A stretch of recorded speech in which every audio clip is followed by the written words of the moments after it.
Numbers 5, 6, and 7. When a man or a woman wrongs another in any way and so is unfaithful to the Lord, that person is guilty and must confess the sin he has committed, must make full restitution for his wrong. The New International Version. This is a great instruction from the Lord to Moses and the children of Israel. It is also a great instruction to us today. I like the words wrongs another in any way. That is a hard truth. I wonder how many times in a week we wrong another in some way. Oh, I know, it's easy to say, I don't wrong people, but when you consider in any way, it suddenly requires another thought or two. How do we wrong others?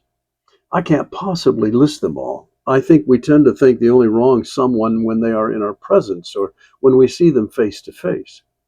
I tend to think a little differently. Really? I believe we wrong someone simply by speaking against them in private conversation. We can murmur about people and they never even know it. We can even gossip about someone and it may not even come back to them. But what wrong have we really done? It's important to read a little further in this verse. When a man or woman wrongs another in any way and so is unfaithful to the Lord, that is the real truth we're dealing with. It is not so much about the other person as it is about the Lord. When we see others as God's creation, just as we are, then the gossip and the murmuring is not only about another, it is about God. We speak against another, we speak against what God created and loves, another person. Another person with similar hang-ups and faults to ours. Another person who has sin in their life, like we do. Another person who is far from perfect, as we are. Another person who may be hurting, just like you.